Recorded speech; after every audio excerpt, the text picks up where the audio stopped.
These captains led the charge as the Star Trek franchise rebooted onto the small screen. From the unorthodox methods of Rios, to the unique mentorship-style leadership Pike displayed, to the controlled chaos Freeman had to deal with, to Burnham's evolution from mutineer to biggest team player, and to Dahl's realization that a crew is actually made up of more than one person. These captains have seen and done just about everything. In this live stream, we'll discuss each captain's unique contribution to the rich tapestry that is Starfleet's legacy. And we'll answer the question, whose ship would you join? Let's start the show. Hello and welcome to the Savage Stream, the weekly live stream where we talk all things sci-fi. And today we are starting part 2 of our journey of the best captains in Starfleet. So we're going to talk about New Trek, which is everything from Picard to Prodigy or whatever the latest one was in the series of shows. And we're going to try to figure out who really embodies the legacy of Starfleet captain. I'm super excited to introduce my special guests today. We have Dustin here from the YouTube channel Best of Trek. Hello, Dustin. Welcome to the show. Hello. And we have Josh here from Wind Grace Project on YouTube as well. Welcome to the show. Greetings, fellow people. And, you know, something interesting that you said last week, Dustin, when we did part 1 of this conversation with kind of like the OG captains of Kirk, Picard, Janeway, etc., is you said next week's going to be pretty hard. And I was thinking like, yeah, because like I was thinking it would be kind of hard because I'm not as emotionally connected to the newer captains as I was back in the oldie days. But what I've discovered in kind of thinking about this conversation is that the newer shows don't center the captain as the point, the way the older shows always did, right? It was like the captain, etc., right? The captain and crew. If we're not counting kind of how 7 of 9 took over all of the end of Voyager, you know, it was all about the captain. But New Trek is not like that. It's really off center, and the captain's just a character, one of many. And so this conversation is a lot harder because even as we're going to see when we get to Lower Decks, the captain's like not even a main character, like very much some side person you see on occasion. So it's going to be really interesting, this conversation of who is captaining the best, right? Who is showing the qualities that we think make up a good captain. So it's going to be fun. I want to say hello to everybody who is watching live. Hello to everyone who's watching on the replay. Timestamps will be below, so you can skip ahead at any time. Also, we're going to try out this new feature where your chats will appear on stage. So keep it PG-13. And if that doesn't work out, I'll turn it off. Okay, with that said, let's go ahead and get started with our first captain, who I don't remember who I picked first, but we're going to see. Yeah, and to your point, Nadia, Rios in the sketch does not look at all like Rios, but you know, that's what ChatGPT made. So I'm going to just go with it. I'm just going to say that was good enough. Okay, so this is our first captain we're going to talk about. This is from Star Trek Picard. And the characteristics that we were talking about with the OG captains are they strategic? Are they diplomatic? Are they courageous? Do they respect life? And are they protective of their crew? What are your thoughts on Rios as a captain?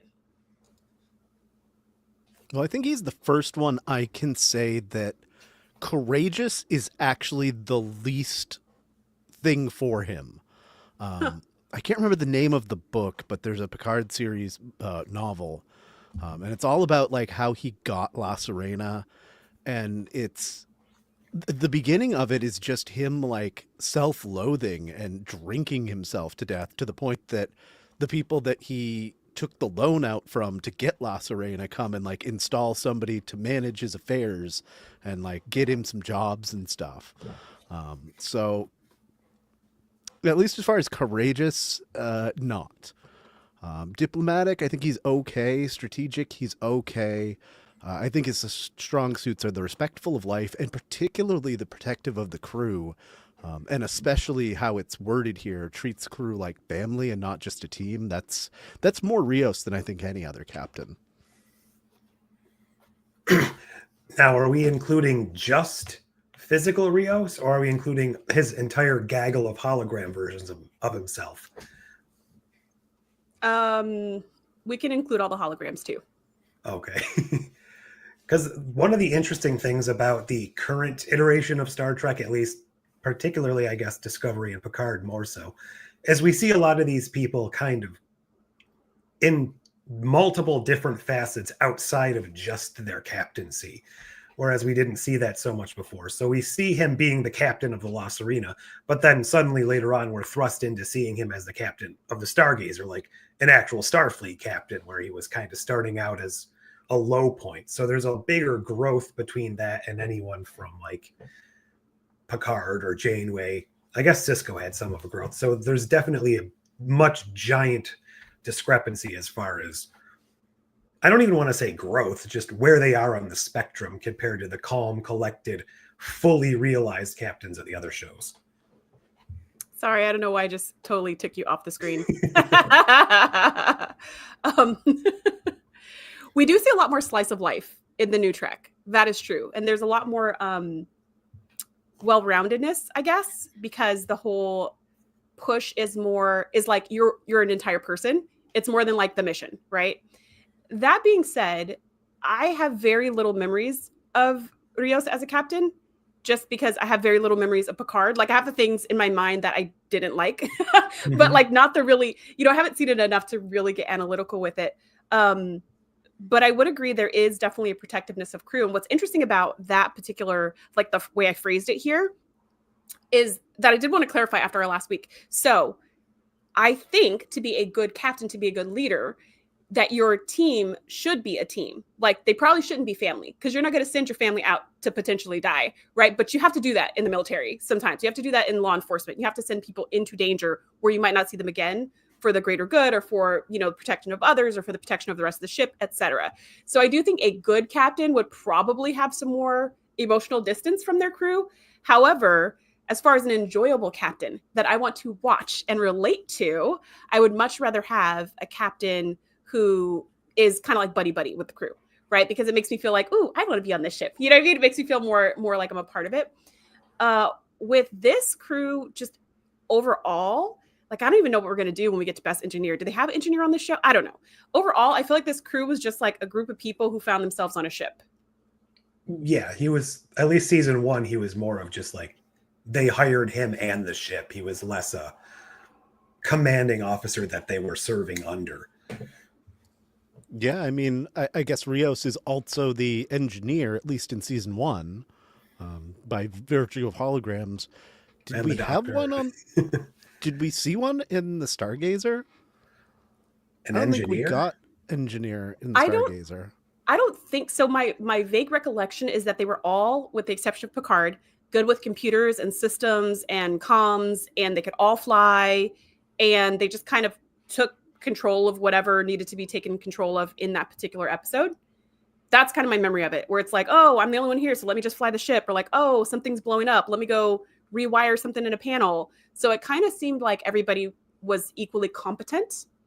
And it seemed like the roles were not, which makes sense, right? Because to your point, I don't remember which one of you just said that he was just like some guy who just had a ship before he had a Starfleet vessel. This wasn't a Starfleet vessel, right? It was just like a group of people. So it does kind of make sense that there weren't clear delineated roles, because they weren't like serving together. No one was forcing them to be a specific role. So I guess that does kind of make sense. But it also makes them a little less distinguishable in my mind. Mm-hmm. I think everyone in season 1, or most of them, were like ex-Starfleet or former Starfleet, or drummed out or quit. Maybe not Girardi. She may have worked. I was actually just about to say, no, I didn't realize it till my last watch through again of season 1, where she said something about being former Starfleet, or okay, or they recruited her out of Starfleet, is what she said. So she at some point was in Starfleet too. So these are all like, broken people who don't have a home coming together for the mission sort of thing. And then in season 2, they're all back in Starfleet, or off being a Borg or whatever. Nadia's just like, ugh, don't talk about Girardi. How did that woman never go to jail? Do you mean for like killing her mentor? Is that what you mean? Like, why were there no consequences for that? Is that what you meant? Or were you just kind of like in general for other war crimes? She was like brainwashed at the time, wasn't she?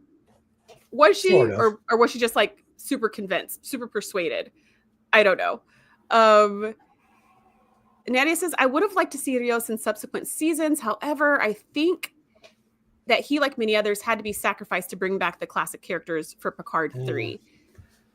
I was a little disappointed they didn't at least have one Rios holo, even if it's just like one episode, one quick scene, just to bring him back for a minute. One EMH or something randomly. Speaking of his decision making, the way that he decided to stay behind in Picard season 2, I'm assuming spoilers don't matter here. I don't buy that as a very good decision in universe, considering he knew what was coming up. He's like, I'll just stay behind and live through World War III. Sounds great. Well, because he did it for love. Isn't it okay if you do it for love? I would have thought the love choice would have been bring her and the kid to the future, but like Jillian and the whales. Well, he said he couldn't do that because, temporal prime directive. So. But him saying the past doesn't break it. It doesn't if he doesn't have kids. Okay. He's one of the only captains that actually embraces the romance side. I mean, Kirk has a girl in every port, but he never settles down, and that's Picard's problem. And Janeway wants to, but then has the problem that they're traveling so far through the Delta Quadrant, and she can't have anybody on her crew. That if she meets somebody new, she has to kidnap them. They have to come all the way to the Alpha Quadrant. Right. So Rios is the first captain that we get to actually, play this role of somebody who's willing to settle down as a captain. So I find it kind of refreshing, actually. That's a really good point that I hadn't thought about. That he actually gets to experience family, which like a legitimate, I'm marrying this person, this is our child family, not like an extended chosen family, which is what most of the captains do. DJ Magic says Rios has passion, but he lacks the will to act on his bravery or courage. I think it would take a lot of pressure against something or someone to get him to take action. And maybe that was the point of him, staying behind, was finding a bigger purpose, because he did seem a bit aimless in season 1. But again, they all seemed a bit aimless. That was what they were going for, is oh, the Federation's evil and we don't know who we are, and kind of all of that. The Trek reviewer says, I think the only engineers we see in Picard are Captain Shaw and the 2 LaForges, played by the Burtons. So Geordi's daughters. Were they engineers, though? One of them was. One was a pilot. Okay. That's what I was going to say. The transporter officer that was replaced by a changeling in season 3. Oh, was also an engineer. You're digging to find the engineers in Picard. I wasn't even going to season 3. I was only thinking the first 2, because those are the ones Rios is in. But yeah, the Titan engineers, I guess. And then Nadia says, exactly, Grace. The temporal prime directive should have applied to Rios as well. Normally, aren't they supposed to hide away and not affect the timeline if they're stuck in the past? Yeah, but okay, so here's the thing about Picard too. This is not a captain's thing, but just more like a plot confusion thing for me, is that they were in an alternate timeline universe something. So only in that second episode, when they go back to 2024, that's actually they came back into the universe. They came back. It's like Back to the Future in season 2, where Doc shows you the A timeline and how it splits off. As long as you go back to before the changes are made, you're in the same prime timeline that we're normally in. Oh, that's what they were trying to say. Okay. Right. Q was changing it at that point, so they were stopping the changes from being made.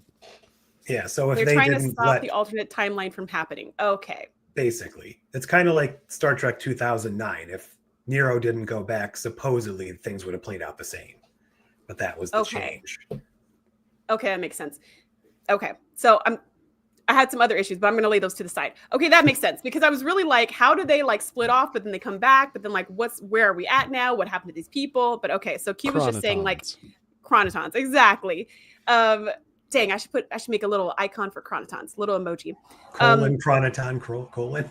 I don't know, because what would it even look like? So would you guys serve on his ship? Absolutely. I love Rios. I love the Stargazer, yes. I don't know if I'd want to serve under the La Serena when he was a bounty hunter or whatever.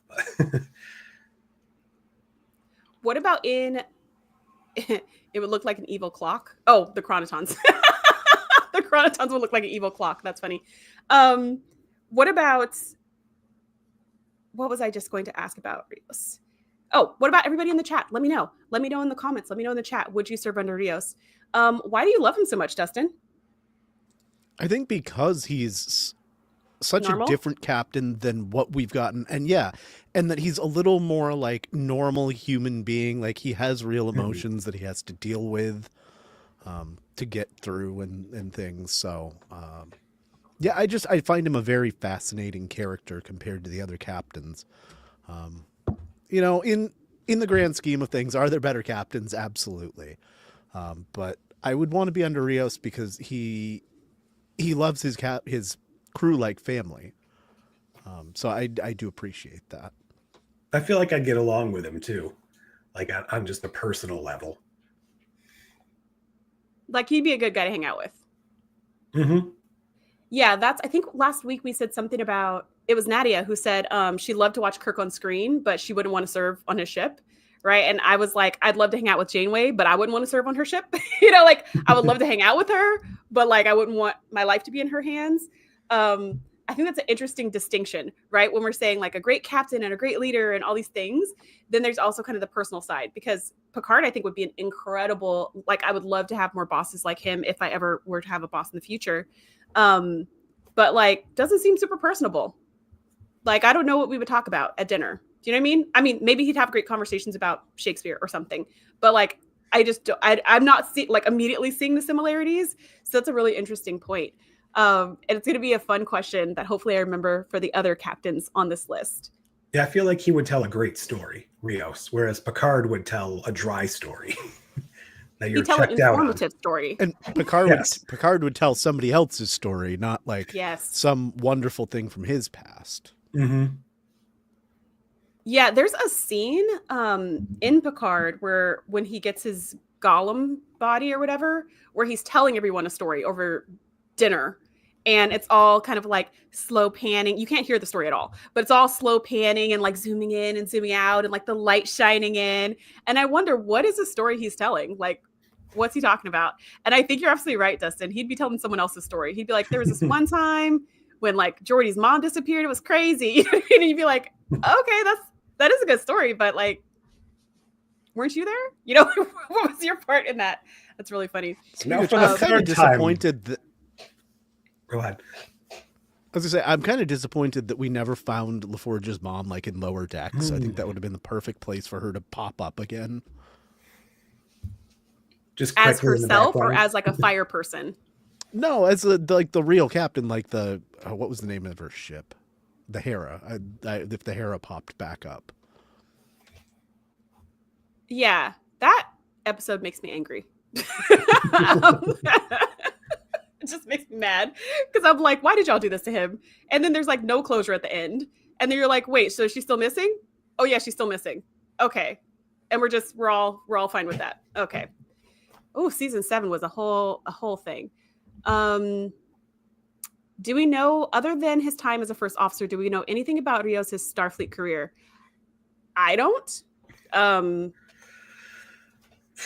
Even from the book that I've read, there's not a lot more about his Starfleet career there. I don't know if we need to know that, though. Just his horrors. Yeah, I mean, we know he's been through some traumatic things. We see like his, we see him kind of going through his trauma and stuff like that. I don't know how much of his backstory as like an officer we need. So I'm not really sure. I kind of like the idea, though, that he wasn't like a super stellar involved in all of the historical events. He was just kind of doing his thing, not really excelling too much, but still just getting by. He wouldn't have served on the Enterprise, is what we're saying. Yeah.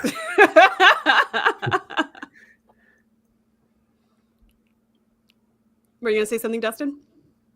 Nope. Okay. Sorry, I saw you on mute. So Nadia says he has a great voice and accents. Yeah, he does a lot of accents. DJ Magic says, I would serve under Rios. It leaves a lot of opportunities open to shine in the face of his inaction. And he'd probably be a cool dude to kick it with after work, like happy hour style. Nadia says Picard for the win, plus between him and Riker, they have the ship running like a well-oiled machine, structure that everybody knows. And she says her husband would have so many interesting things to say about archaeology and ancient cultures and diplomatic stories. And then she said she's disowning all of us. Okay. You guys are so funny. Okay. Let's go to the next captain on the list. How do I do that? Hold on. Ta-da. Captain Burnham. Captain Burnham from Discovery. Now, Discovery has... Actually, I want to take a step back. So, DJ Magix wanted to vote for 7 of 9 to be considered as a captain on this list because she was the captain in Picard for like 3 minutes. Yeah. She didn't even finish her sentence. She was the captain at some point for a very short amount of time. And I will say, while I love the character of 7 of 9, and I have a whole live stream that's just about 7's best episodes and why I love 7 so much, one reason why she didn't make this list is because we don't get to see what she's like as a captain, like at all. And Shaw is a captain for, in season 3, like he's a captain, but we also don't get to see a ton of his captaining because it's kind of like, it's one short story, right? Like there's a crisis, we're trying to solve this crisis, and we see him in the midst of this, but we don't get to actually see any of these other characteristics on the list. We don't get to see Shaw or 7 of 9 as like how strategic are they, how diplomatic, how courageous, except for in this really little bubble. And I don't think that's like a fair comparison if we only have a few minutes. Would not serve under Shaw under any circumstances. Why not? He's Captain No.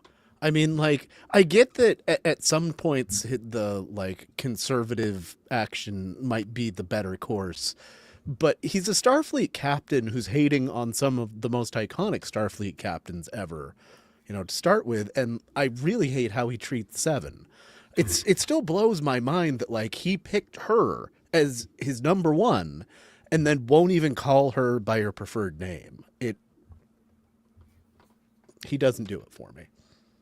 It's almost like he's Captain Contrarian. Like, oh, this is the way we're going to do it? No, thanks. Yeah, he brings in that kind of like Badmiral vibes for me. You know how like a lot of shows we need some kind of admin who's just mucking up the works, who's always like, we can't afford it, it's not in the budget, or like, don't go and catch that criminal, we've got better things to do. And then they go and like slaughter 10 more people. Yeah. And they're like, now we look bad, it's all your fault. We kind of need that character. Usually that character is in a higher level of authority though than captain. They're usually some really like terrible admiral. And I feel like he was making his way up the ranks. So we needed that. Like they wanted that character in, and maybe they just didn't want to go for the cliched option. So they were like, oh, let's make him a captain, but he still has to be an admin that's like over somebody that's blocking progress. So we'll make him 7's captain. And he's just like a curmudgeon who just like hates progress or whatever. And then also we've got Picard who's like, listen to me. I know what I'm talking about. Even though I don't have proof of anything, just trust me. And like, we're mad at Shaw for not being like, you're right. Let's just do whatever you say, which reminds me a lot of All Good Things, when they go to the future and Picard's like, come on, Riker, take me to the middle of nowhere to stop this temporal distortion that I'm sure is going to be there. And Riker's like, yeah, no, we're not doing that. and they're like, what we're supposed to say, Riker's the bad guy. Like, this is a very ridiculous request. And yes, he has a lot of capital built up of like trusting Picard, but when you're in charge of people's lives, sometimes you're like, no, dude, it's not your ship. Sorry. So I don't know. And then 7, Nadia said 7. How diplomatic do you think she would be? Not very. I don't think she'd be like the most diplomatic captain in the world. She might have all the other things though. I don't know how much she would respect life, but I think she'd be extremely strategic. I think she'd respect, very much respect like personal and individual freedom after everything she's been through. So she'd probably side with whoever's fighting for their right or their ability to like express themselves over any sort of like oppression or anything. Yeah, she at this point in her life, like she carries her emotions on her sleeve, so she's She's a bit of I think she'd be a bit of a loose cannon. Kind of a fun captain to watch, though. If she had more episodes, Mm. like, I'd watch it. Shout out to PS2 Chipper, who gifted 10 memberships. So if you are on now, jump into the chat, and then you can become a member of the away team of this channel while supplies last. And you can do a colon. You can drop a colon in the chat, which is just like the best thing ever. PS2 Chipper also says they set Shaw up to be hated, and then they gave him a redemption arc so that you could empathize with him, and also feel for the other characters, which is exactly what they did, right? They made him the bad guy so that way at the end he could be like, "You go for it, Seven," and then you're like, "Finally, he's come around." Which, okay, like, that works. But again, everything was, I think season 3 would have been better as a movie. I think I would have bought all of it. I would have bought the whole storyline as a movie, as like a 2-hour movie, hour and a half movie. I would have had no problems with any of it. But I think it's like 10 as a episodes. Movie and had the first 2 seasons not existed, because it's like, oh, it's Borg again. But we had to have them, because without Picard, we wouldn't have all the other shows. Yes. So whatever they did in season 1, we had to have a season 1. Like, we had to have that. Same thing for TNG. We had to have a season 1 of TNG. We had to have that so we could have season 2, so that we could get all the other shows. So it was like, that was the payment, in my opinion.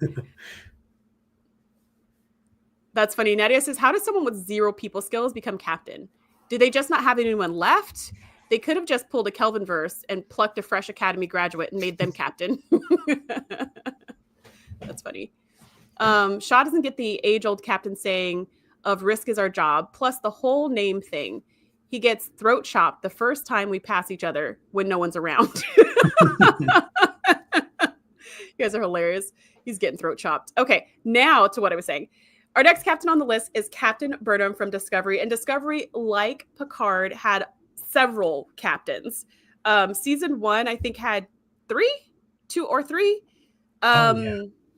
Season 2, I think we had 2. I think Burnham became captain in season 2, I think, if I remember correctly. But then we had like a mirror universe thing that I don't know. But we had a lot of captains. But from the beginning, Michael Burnham was always going to be the captain. So I'm just going to say this is the captain for this show, because that was always kind of the plan. So where do you guys think that Burnham lands under strategic, diplomatic, courageous, respectful of life, and protective of the crew? I think she's all of those things. I think she's the most well-rounded of all the people we've talked about. She's courageous to a fault. So I would actually say respectful, and hear me out here, respectful of life is actually her least, the least of these 5 things, only because she's not respectful enough of her own life. Her biggest problem as a captain is that she couldn't delegate. And I liked how President Rillick in season 4 like calls her out on that and puts her on the path to, okay, you got to delegate. But by season 5 again, she was kind of back to doing, okay, well, it's the Michael Burnham show. I got to go out there. I've got to be courageous. I got to do all the things. She's shown being good at diplomacy. She has good strategy. She's very protective of her crew, but I guess respectful of life, only because of her own life, is her least. I'd say diplomatic might be the one that we saw her grow the most with, particularly if you see where she started off as she had the strategy, but she didn't really know the correct way to get it implemented.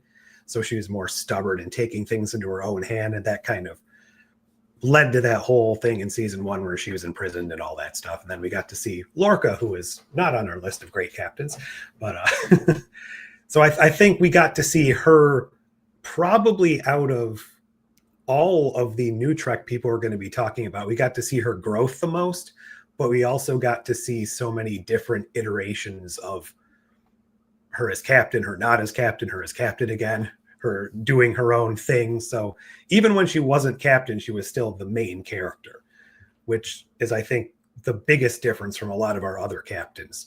Is we have some captains who aren't the main character, and we have other captains who don't actually really do any captaining, she's just the star no matter what, if she's captain or not. So we get to see all of these things implemented from different levels.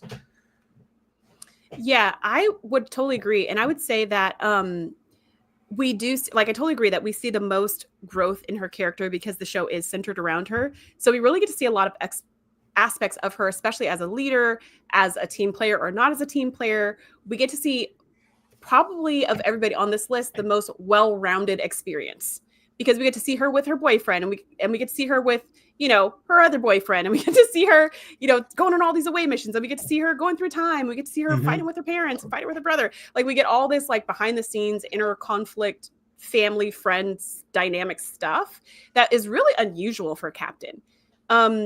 You know, thinking back to like Picard or Janeway or something, like, you know, they've got buddies, they've got favorites on the crew.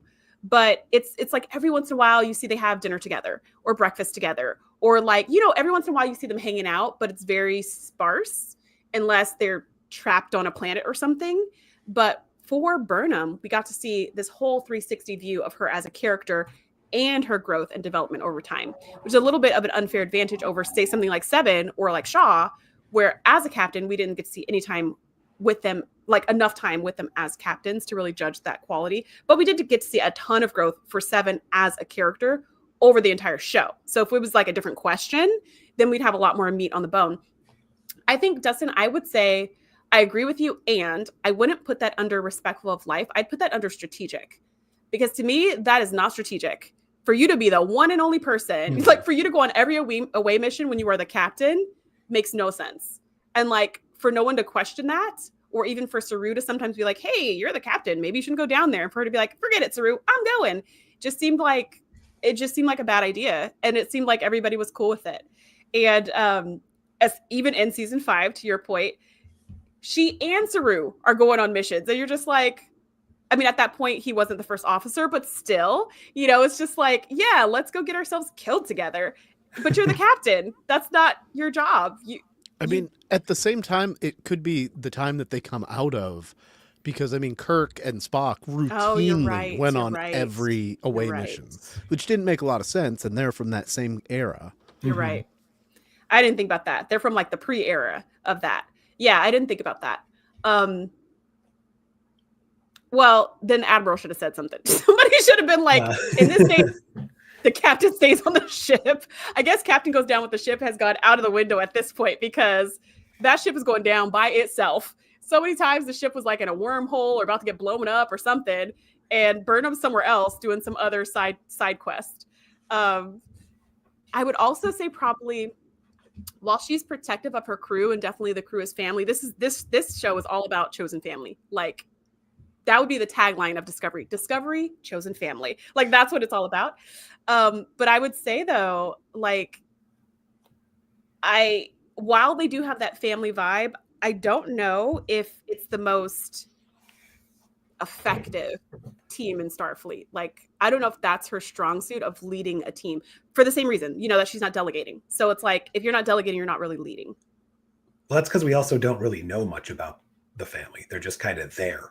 Outside of Saru and a couple other ones, there's kind of faces on the bridge that she's close with, but they never, outside of Owo a couple of times, most of them don't get involved in the action. So we don't actually ever see how she relates to them. It's more so just like she's the main character and they're just kind of place settings on the bridge, which I would have hoped they would have done in season 6 had we gotten one, but I suppose we will never know. But she also grew like way more because of that time jump. She went from like the dregs of Starfleet to the literal embodiment of Starfleet in the 5th season, which is something we've never really seen in any other Star Trek show. Maybe the Cisco, because he became a literal god. But I would say that she's also like the Lone Ranger, you know, like starting the whole Klingon War in episode 1. It's like she kind of just does stuff and then figures it out later, which, you know, that's what Starfleet's about. Like, a lot of times they just do stuff. But as the captain, again, I don't know if I'd put that again under strategic or under protective of crew. Maybe I'll put that under strategic as well. Like, it's just not strategic. Like, you're just doing stuff without thinking of the consequences. And you're like, oh, that's unfortunate. Now it's a whole war. Well, guess we got to fight that. And it's like, but I will say, go ahead. Well, I'm just saying, I guess she's strategic to the point of she knows what needs to be done or should be done and can see 3 moves ahead, but she doesn't necessarily have the best implementation of the strategy at all times. Yeah, that's fair. Nadia, I would leave Jean-Luc Picard for Odin Fair. Yes. Yep. Which era? The Mummy or as Admiral Vance? As Admiral Vance. Actually, I'm thinking more about him from the 2nd and 3rd Resident Evil movies. Oh, he was pretty badass in those. Yeah, he is beautiful. Everybody on the show is beautiful. That's something I have to say for Discovery. Like, it's not just the sets and the scenes and the costumes, but like every single actor and alien is like gorgeous. They really, I don't know, they really went above and beyond on just like the sculpting of the cast for this show. Yeah, Admiral Vance is amazing. Wait, there was something else. Oh, Nadia said it's the Vulcan upbringing that made her like that, I guess. But if you watch that whole Vulcan upbringing stuff, it seemed like she was raised in Vulcan for like a solid year. That was like the time, it was like she was adopted. Oh, now she's gone. I don't know. It just didn't seem. Again, we're gonna put some Discovery discussions to the side, but just talking about Burnham as a captain, would you guys serve on her ship?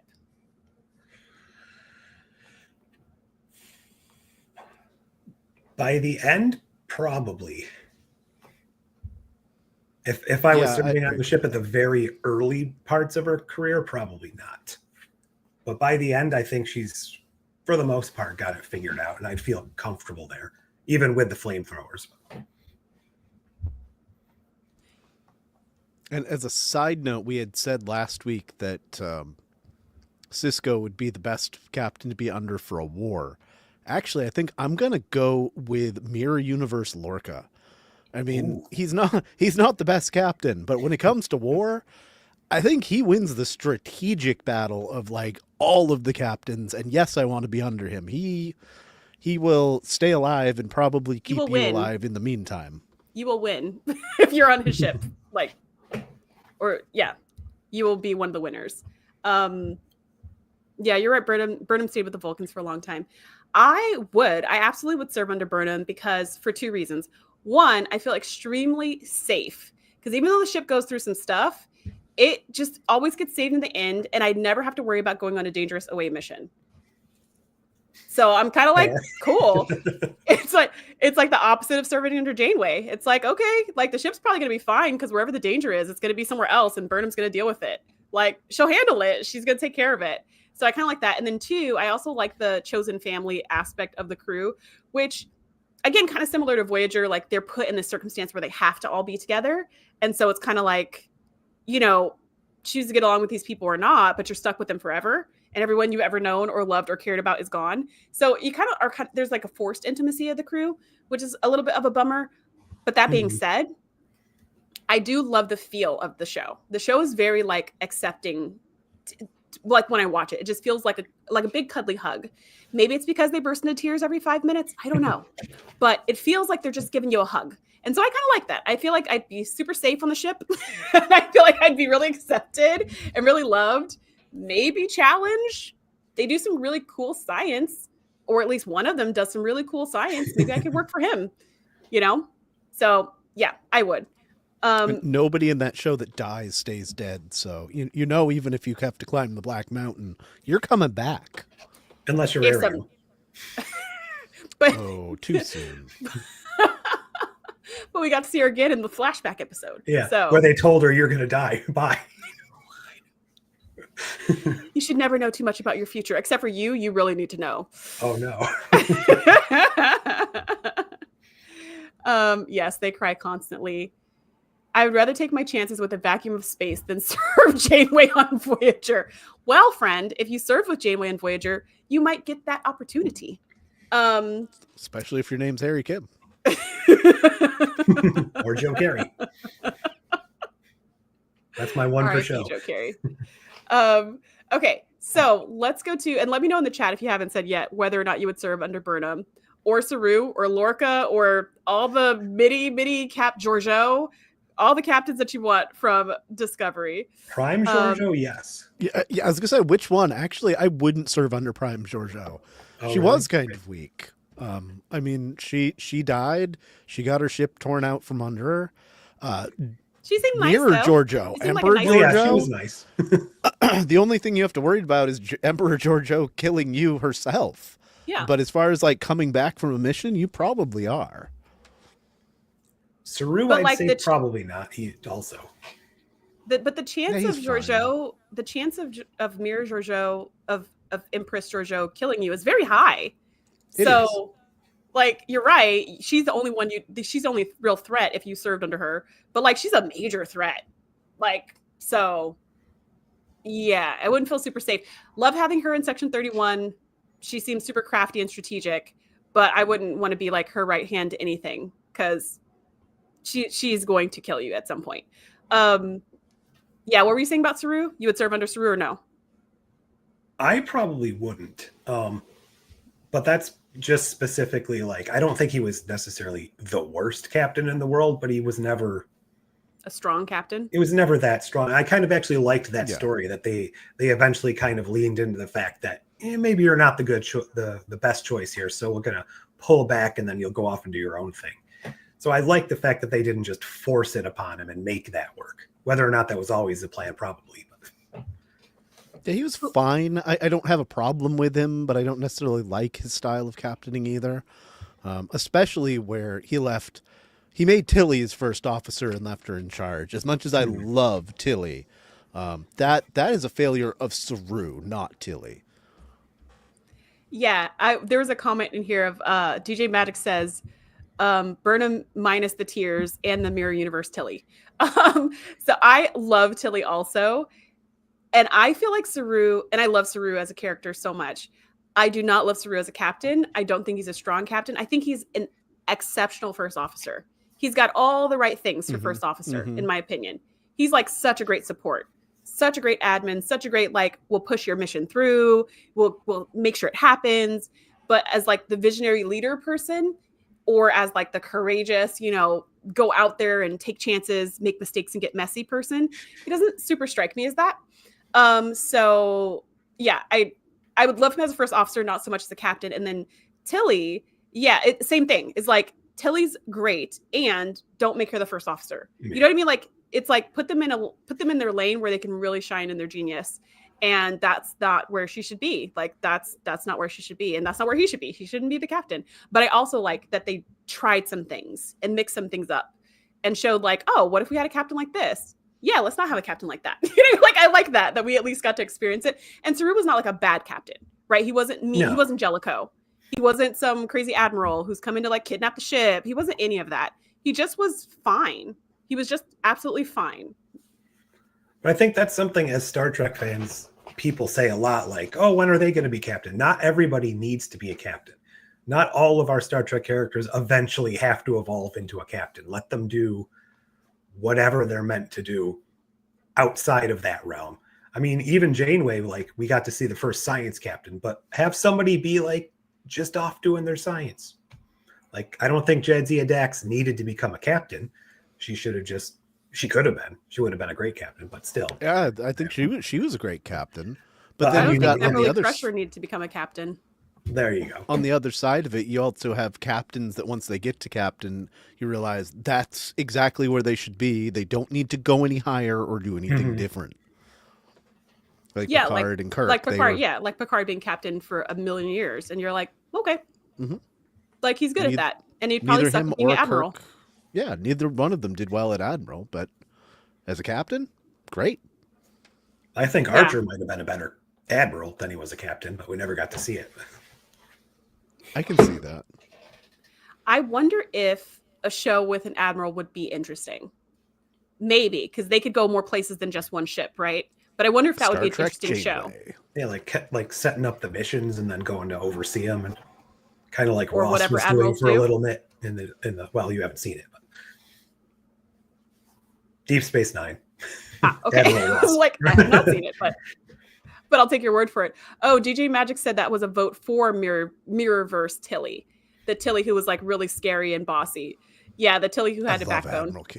Love Captain Killy. She's amazing. And her outfit is maybe my favorite outfit in all of Star Trek. My favorite Tilly line is the one when in the episode Whistle Speak, when they're like running and she's like, an object in motion stays in motion. An object in motion stays in motion. I was just, that is like this nerdiest thing I've ever heard. And I love everything about it. Like, I love that her just like quoting physics is what's motivating her in this race. It was just like the most Tilly thing to say. Speaking of Miss Frizzle, I feel like that's what she would do.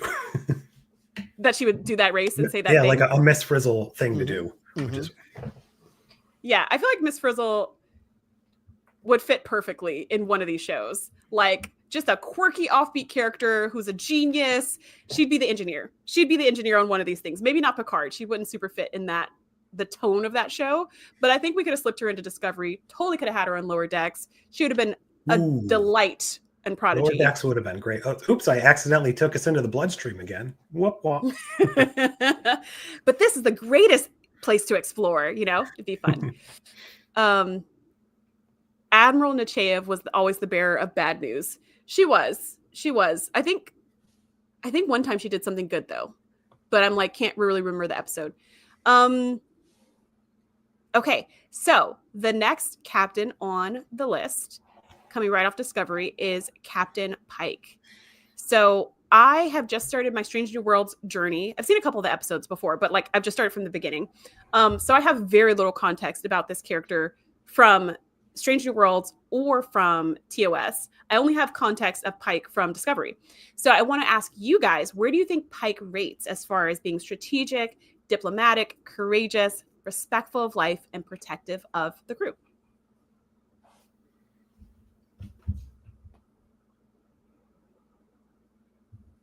So I feel like I have a bad feeling about his strategy simply because of the cliffhanger that from season 2, that was 3 years ago at this point. And we've been waiting for him to make that decision for 3 years.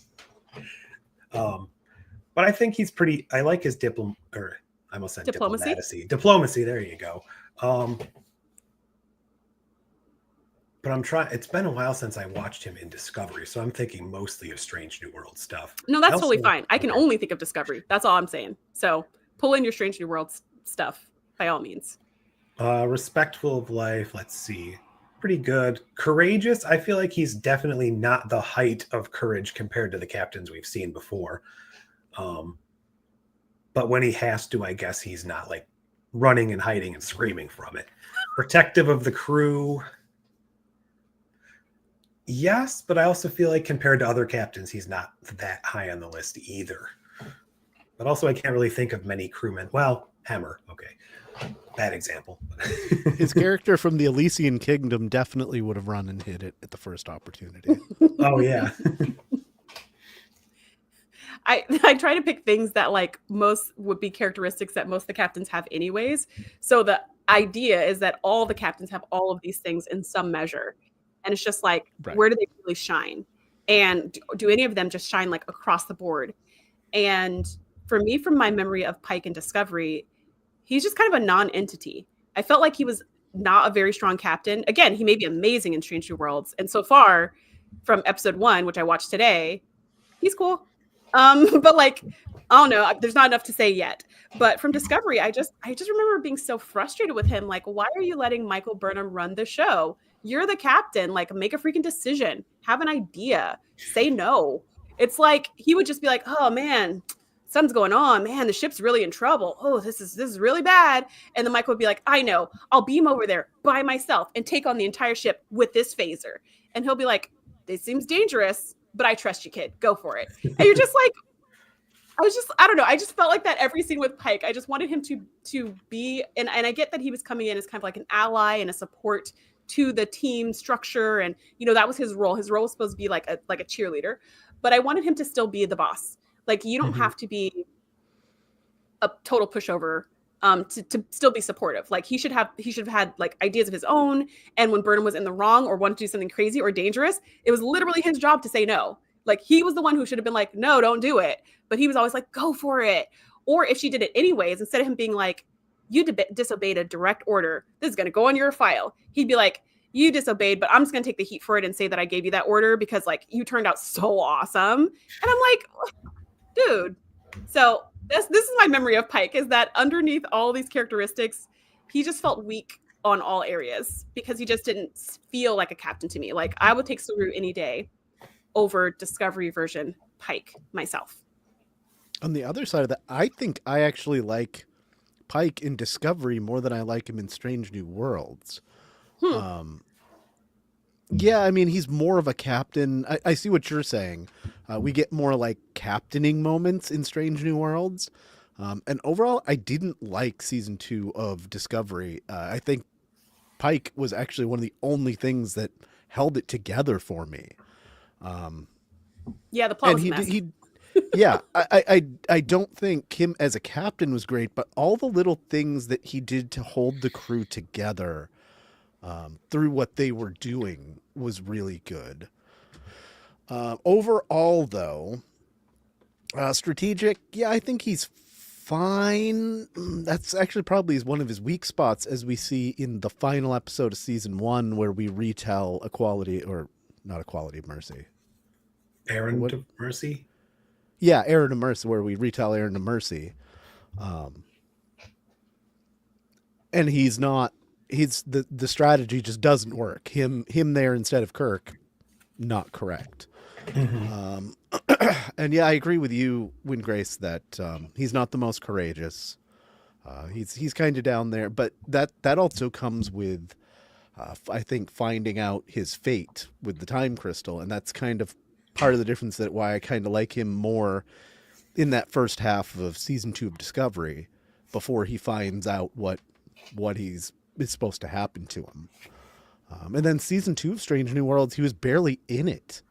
We didn't really get much of anything from him. So yeah, I think the best we had was when he went to recruit the lawyer. Yeah.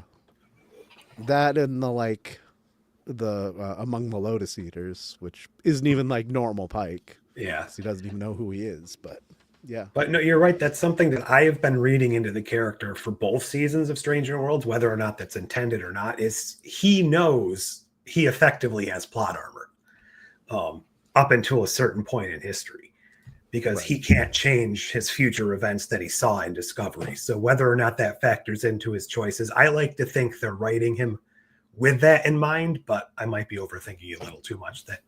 But he knows he's not going to die until a certain point. So he can make decisions that he might not otherwise make with that foreknowledge. So since I just watched the first episode, I can say that was like the whole thing for that episode was all about him knowing his future and what choices is he going to make because he knows his future. And the question he asked himself was, is it going to make me more reckless because I know I can do anything and my expiration date is like 10 years from now? Or is it going to make me more reserved because I'm just like contemplating that I have so little time left? And I don't know how it's going to play out because I'm only on the first episode and I have to like watch all the way through to see like, does that thinking reoccur, or was that just a nice jumping off point for the show? But I do think that I do think that is an interesting like idea for how you could have a character make choices for that reason. Like you could make him super reckless and then he could be like, well, this is why, because nothing's going to happen to me. Woo! You know, be like, and you could explain, like you could tie it all back and you'd be like, wow, he's not acting like himself. And I don't know, there's lots of different ways you can go with that. But something tells me it's not going to be like that. Something tells me it's still got to be contained and kind of like Monster of the Week style without this kind of like long form, like not a lot of arcs. But I don't know if that's true. So I have a question for you guys for that show. And maybe this is why. Is there like a central person that Strange New Worlds is about? Or is it really more of an ensemble thankfully, we thing? went back to the ensemble cast thing. Yeah, I think Spock might get the most like storylines, but I don't think he's even like the main character at all. There's certainly ones we see less of, like Ortegas, who's yet to do anything substantial. She flies the ship. She does fly the ship. and she wore a hat once. Yeah, But no, it's like we do get certain episodes that are just about a specific character, which is really nice. Yeah, and out of those 5 categories that we talk about here, I think treating the crew like family and like being responsible for his crew, that's probably it's either that or diplomacy that is his number one strong point. Because I mean, he's constantly feeding his crew, and he has these like crew dinners and breakfasts where he gets everybody together. So I think he actually might treat his crew like family more than any other Starfleet captain. And diplomacy, he's always got the edge. He's always got it figured out. I can't remember the name of the episode, but there's that one episode where like literally like 5 other ambassadors have failed before him, and he ends up bringing this one contrarian race into the Federation just because he speaks their language. Is their language stakes? Their language is literally contrarian without ruining too much for you.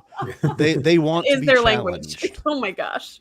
Oh, that episode's going to irritate me. I already have a feeling when I get there, I'm going to just be irritated. Well, it's like the by everybody. C plot in the episode, so it's Got it. It's in the background. Okay. So I'm like, if I have to watch a whole episode of Contrarians, it'll be like teaching middle school again. No, it's like 5 minutes of the like 47-minute runtime. Okay.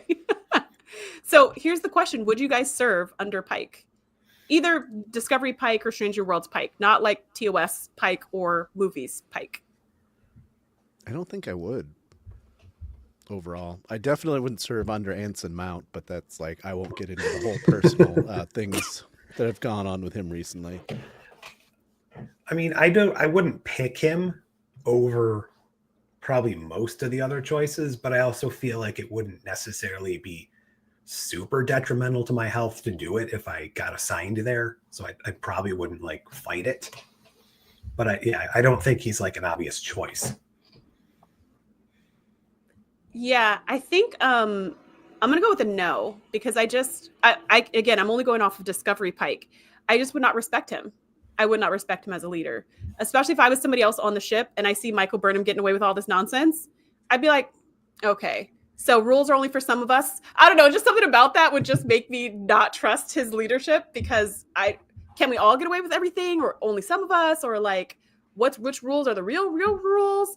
And I don't like that shifting sand feeling where expectations are not clear. Although he seems like a nice guy, and I think he'd be super nice. You know what I mean? Like it wouldn't be like we were talking about Jellicoe. It wouldn't be like a bad experience. I don't think at all. I think it would be a very experience. You know what I mean? Like it would just be an experience. Mm-hmm. Meets expectations. You definitely eat well. Yes. Yeah. Which I would enjoy. But I don't know if I'd be like, oh man, I can't wait to get posted on his ship. You know what I mean? Like that probably would not be my ambition. So I'm going to say a no on Pike. Okay. Our next captain on the list comes from Star Trek Lower Decks, and that is Captain Freeman.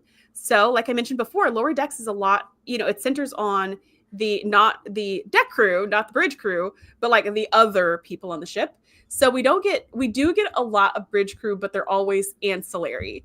But we did get one episode in the last season called Upper Decks, which was all about the bridge crew. It was like your one chance to see everything the bridge crew does in a day because you haven't known this for all the previous seasons. So we do get a lot of her there. But where do you guys think Captain Freeman lands on the scale of being strategic, diplomatic, courageous, having respect for life, and being protective of the crew? Yeah, on the other side of Michael Burnham, where Michael Burnham is like, she's basically good at all of these things. Carol Freeman is good at basically none of these things. She's okay at being diplomatic. She's courageous to a fault, but a different kind of fault than Michael Burnham. Like, Michael Burnham is cold and calculated and has a plan formulated. Carol Burnham will just leap before she looks. So she's courageous, but not in a good way. Not strategic, yeah. She's not strategic at all. She's respectful of life when it makes sense for her to be. She's protective of her crew when it makes sense for her to be. But overall, I mean, And that's the point. That's the joke about her. She's the captain of one of the least pertinent ships in all of Starfleet, so she just is. And fine. And no, I don't want to serve with her. That's it. Yeah, this is more of a case of, especially early on and even through most of the show, she was written as the joke, the foil, the not good at her job or competent. But there were times when we got later on in the show, especially after like she was it the pack led threat or whatever, where she had to go on that undercover mission, where they started giving her a lot more competency in some of her decisions. But it's more of a case of, depending on the episode, which way they're going to write her. And most of the time she's pretty bad at all of these things, especially I was going to say especially all of them, but like strategy or diplomacy, when she's just getting mad and yelling, why is this not working? And hitting consoles, pushing people out of the way. But then the next week she might have like a great speech that gets them out of something. So it's very, even when she's good at her job, it's so uncertain and so uncommon that I would not want to serve under her. Yeah, PS2 Chipper in the chat is saying he would absolutely serve with Freeman. Let us know why. Yeah, I think Captain Freeman is a total mess, but that's the fun of Lower Decks, is they're all a total mess. And her leading this ship of misfits doing second contact is just so perfect. Like, she would be the one who would lead this ship. Like, it just all makes sense. Yeah, I agree with you guys that she's not good at any of these things, and courageous, as far as, she just leaps before she looks. Didn't somebody say last week that if we change the definition of courage to reckless, then like maybe that would be a better description of that particular category? So yeah, I would say she's reckless. I would totally give her that. I don't think it's super strategic. I don't think they're super diplomatic, which is why they do second contact and not first contact. Yeah, she's a blast to watch and would be a nightmare to work under. Like, there was in this episode, Upper Decks, when we see all the crazy things that's going on with the bridge crew, and we see that the whole entire ship gets taken over by clickets, and like, there's a full-on battle. The main cast that we usually watch every week, they're playing D&D or something like that in their room. And then they come out and they're like, all right, let's get back to work. And like, they missed all of it. And nobody told them. Like, the lack of communication, I think, would be my biggest issue. It's just like, there's just not a clear flow of communication going on with this crew from like up to down or down to up. It's just kind of like everyone's just kind of doing whatever. And sometimes they interact with each other. PS2 Chipper says, I trust her because she would believe in me. I would say like the last season Freeman seemed a lot more, I can't even say that. I was going to say she seems more like relatable or something, or like more concerned, but that's not really accurate. I would say the last episode Freeman seems really concerned, but when we see her in most of the last season, she's pretty much, I don't know. She seems the same to me. I didn't see as much growth in her character as maybe in like a character like Mariner, but that was just me. Well, and her very last act is what, to put Ransom in charge? Mm-hmm. We don't even need any other evidence. That's all we need to see. She puts Ransom in charge, and his first move is to put two other people in charge as co-first officers to battle it out. Like, yeah, that was a failure of Freeman by putting Ransom in charge. Absolutely. DJ Magic says, I would, because I'd get away with darn near anything. Which is true. Which is very true. Okay, so the last captain on the list is Dal Rel from Prodigy. And this is interesting too, because like, the show is for kids. Everybody on the show, it always centers the kids. The kids are the ones who save the day. The kids are the ones who save the colony. The kids are the ones who save their dying planet. So it's unusual in that sense. And then there are some skills that we would not expect them to have because they are children. But whatever, they're on this list, so we're going to talk about it. Where would you rate him as far as being strategic, diplomatic, courageous, respectful of life, and protective of the crew?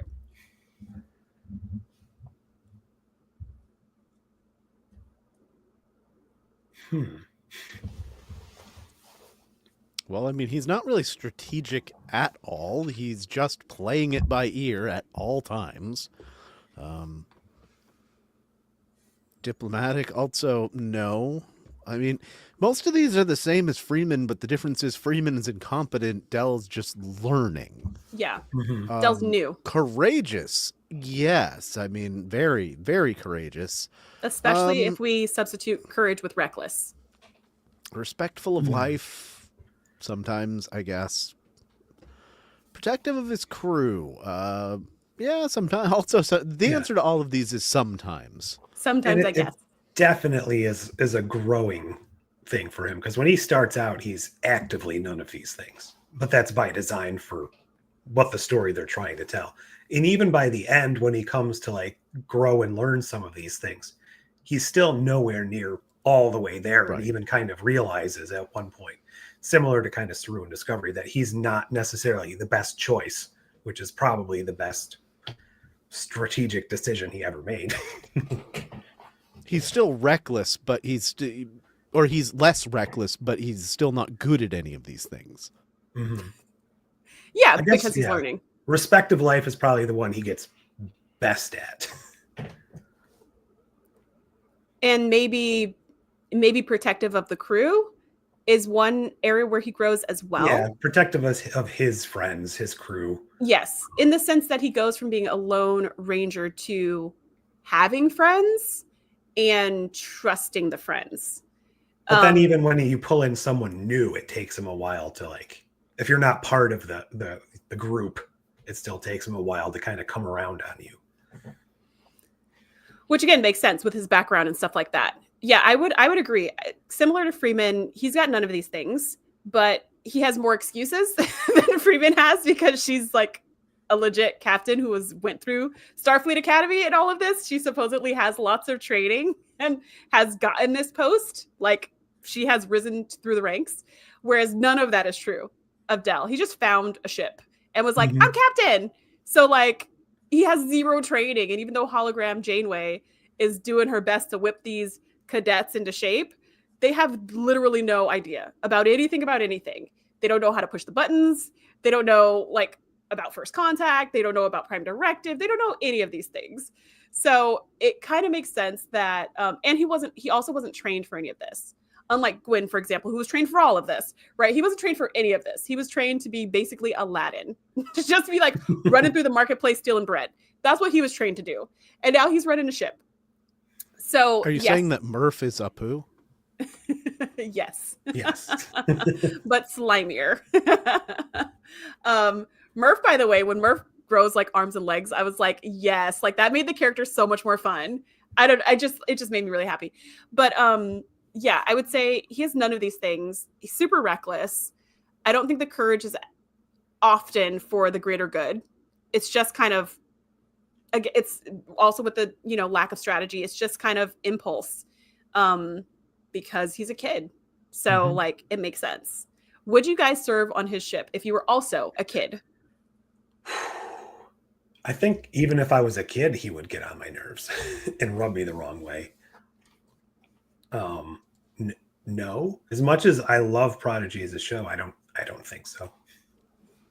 Yeah, before you actually said that, I was thinking like, oh, well, I'm going to answer this in two ways. As an adult, no. As a kid, if I was like, 15, 16 years old, like the rest of these guys, yeah, actually, probably. That sounds good. Adventure in space, especially versus like a life of toil on Tars Lamora. Let's go.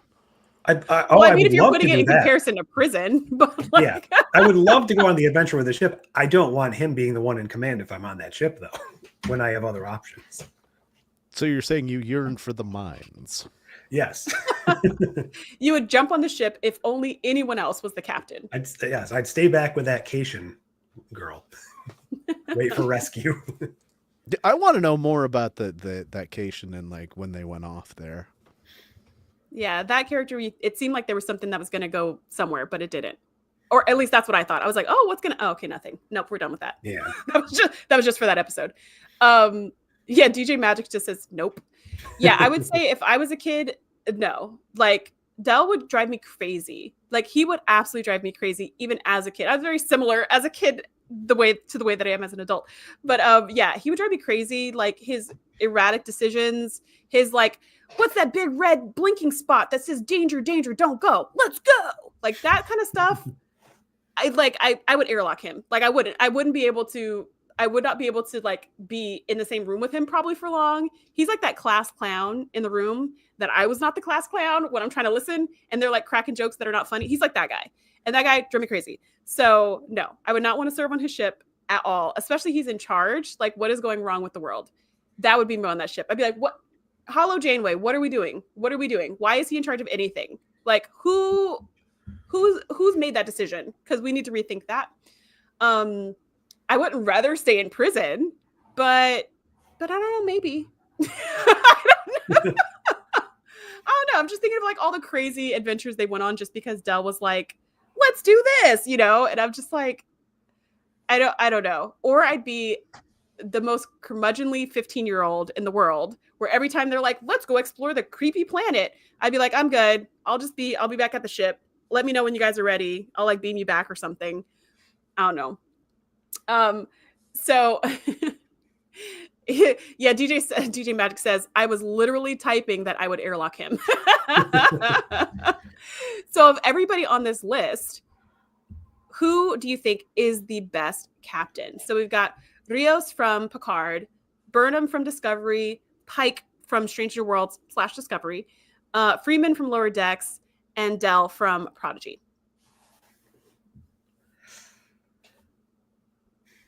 Probably I'd have to go with Burnham just because, and a product Burnham.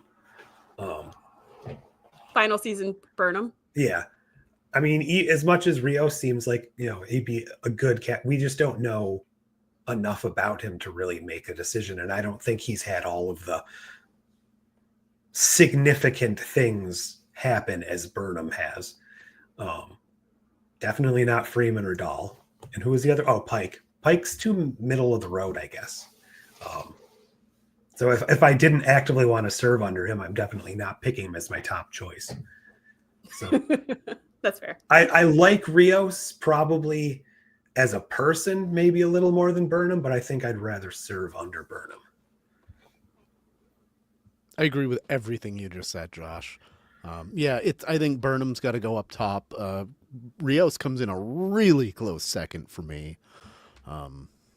I think at one point I might have said Rios was the best, at least until the final season of Discovery, and then like, yep, okay. No, I could totally serve under Burnham. And versus all of these captains specifically, yeah, Burnham easily.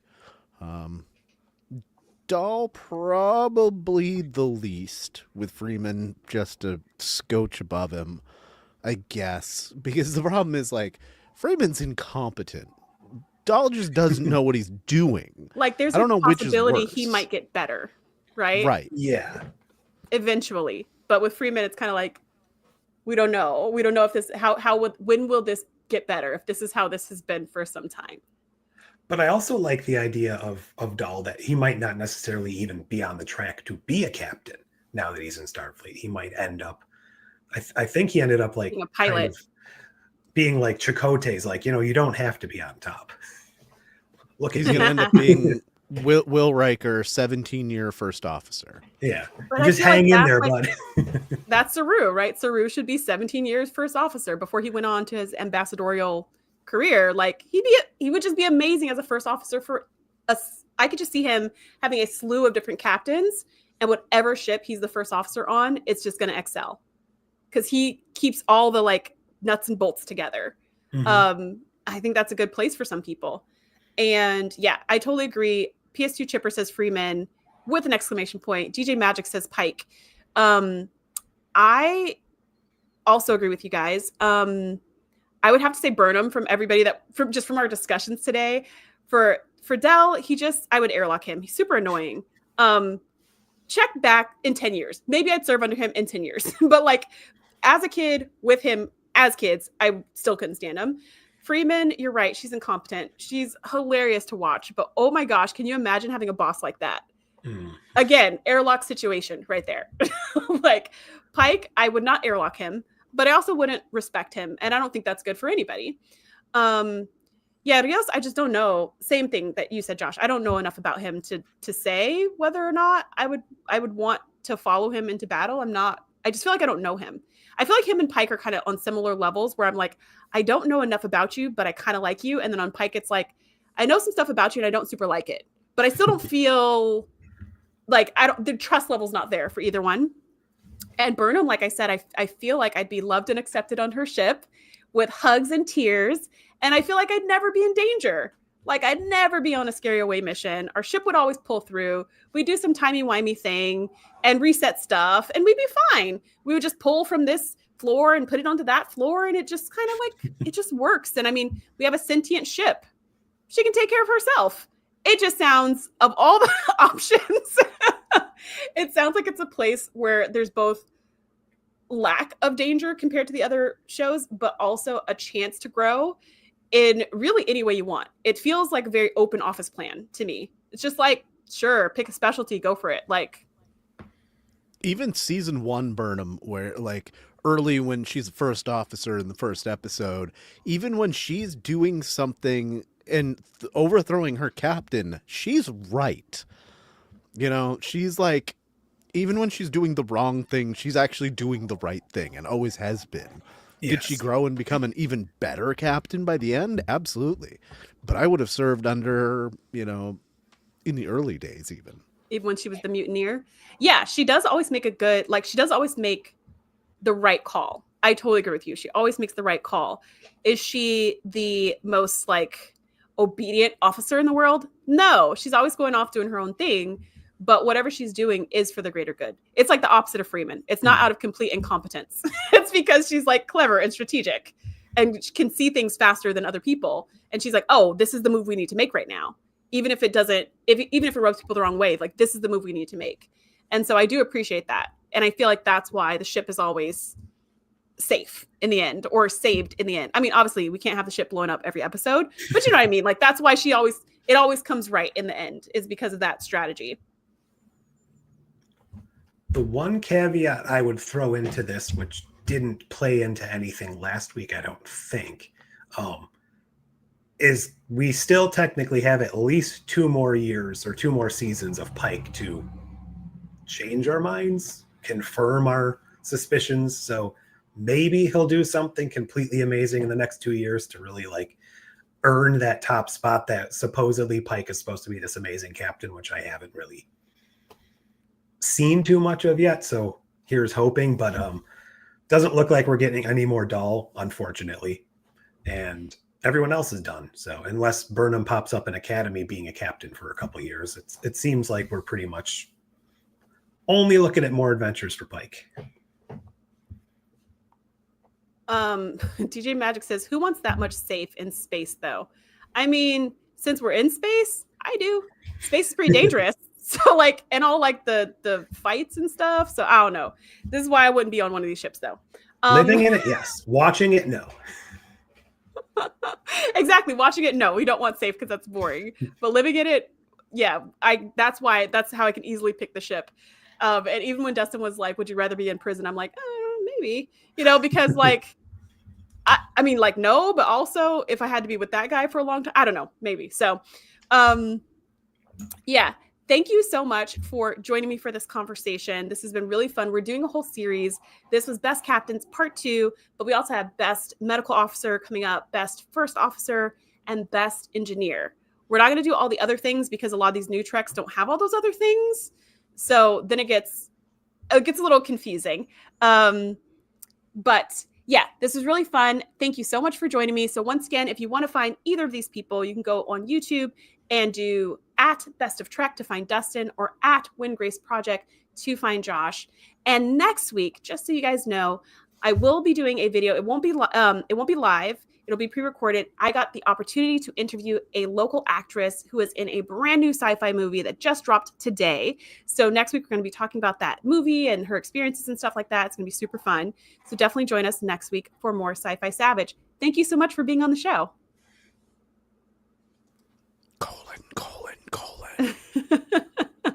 All right, I'm going to end the stream, but guys, hang out for just a second. Night, everyone.